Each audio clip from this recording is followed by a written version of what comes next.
আজকের লেকচারে আমরা সিপিইউ পারফরম্যান্সের লাস্ট একটা প্রবলেম করবো। এটা 5 নম্বর প্রশ্ন বলতে পারো। অলরেডি এর আগে 4টে প্রশ্ন আমাদের প্লেলিস্টে চলে এসেছে, অলরেডি দেখে নিয়েছি।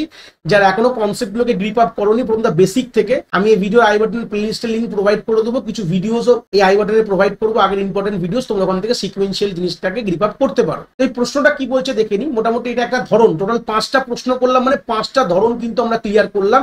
এর বাইরে বলে দিচ্ছি মোটামুটি গেট বা ইউনিভার্সিটি লেভেলের প্রশ্ন আসার চান্স একদমই নেই বলতে পারো। যে 5টা প্রশ্ন দেখে নিয়েছো, একদম সিকুয়েন্সিয়াল দিয়েছি, মোর দ্যান এনাফ। এর বাইরে প্রশ্ন কিন্তু একদমই আসবে না, সে যে কোনো ইউনিভার্সিটি থেকে তোমরা বিলং করো কিনা, হয় না প্রশ্ন বলতে পারো। তো চলে আসি। Consider a 2 GHz processor which is used to executing a benchmark program with the following instruction and clock cycle count। মানে নরমালি এখানে কিছু ইনস্ট্রাকশন রয়েছে, তার নামগুলো বলে দেওয়া নেই এবং তার সিপিআই বলে দেওয়া রয়েছে।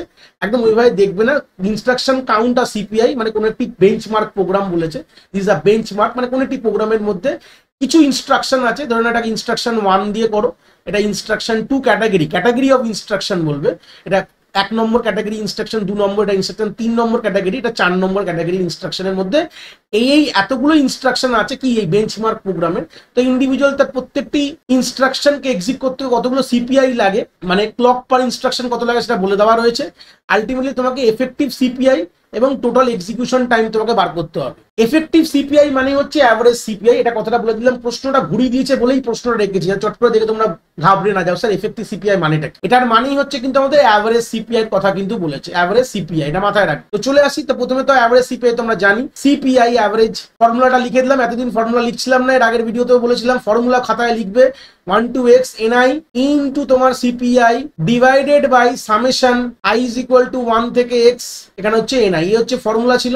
এবার পাতি তোমরা করে ফেলো, আর কি আছে ইকুয়াল টু দিয়ে লিখে দাও। এখানে হচ্ছে 80,000 into 2 plus 40,000 into 3 plus 5,000 into 3, মানে এটা মাল্টিপ্লাই করছি কিন্তু এইগুলো মানে multiplication of summation, plus 1000 into 4 divided by total instruction যোগ করে দাও। এটাকে ব্যাস যোগ করলেই হয়ে যাবে গল্প। এখানে 80,000 প্লাস 40,000 প্লাস 5,000 প্লাস 10,000 করে ফেললেই হয়ে যাবে। যখন তুমি তোমরা করবে এটা ক্যালকুলেশনটা বাড়িতে করে নেবে। আমি এখানে ডাইরেক্ট লিখে দিচ্ছিলাম যে অ্যান্সার কি হবে। এটার অ্যান্সার হবে 2.4814। অলরেডি করা আছে বলে তোমাদের বলে দিলাম, তোমরা বাড়িতে করে নেবে। এটা করে দেখবে হাতে এটা প্র্যাকটিস করে নেবে, আলটিমেটলি অ্যান্সার আসবে। এটা সিম্পল জিনিস, সিম্পল ক্যালকুলেশন করতে কোনো অসুবিধা নেই। প্রথমে উপরে ভাগটা করবে, তারপর নিচের ভাগটা করবে, হয়ে গেল ব্যাস।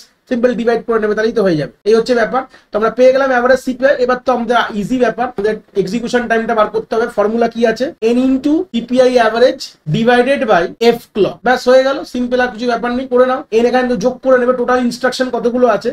এখানে যখন তোমরা করবে টোটাল ইনস্ট্রাকশনটা হবে যখন যোগ করার পর 1 3 5 3টে 0 মানে 1,35,000 total instruction. CPI average 2.4814 divided by F clock কত বলেছে, 2 GHz এর প্রসেসর বলেছে, 2 ইন্টু 10⁹। ব্যাস এই হচ্ছে ব্যাপার। টোটালটাকে সলভ করলে তোমরা পাবে, যেহেতু উপরে সবকিছু মিলিয়ে এখানে তোমার ইন্টু 3তে রাখতে পারো।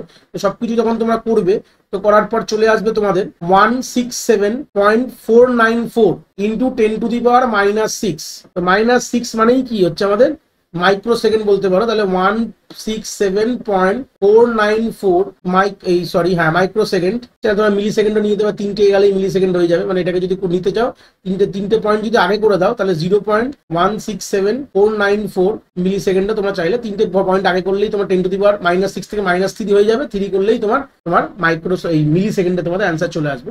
তো এইভাবেই অ্যাকচুয়ালি অঙ্কগুলো করতে হবে। অঙ্কগুলো ক্যালকুলেশনটা তোমাদের ক্যালকুলেটর প্রোভাইড করে দেওয়া হবে। হ্যাঁ, গেট নেটে হয়তো, হ্যাঁ গেটেও তোমাদের ইনবিল্ট ক্যালকুলেটর আছে, তোমরা ওখানেও ইউজ করতে পারো।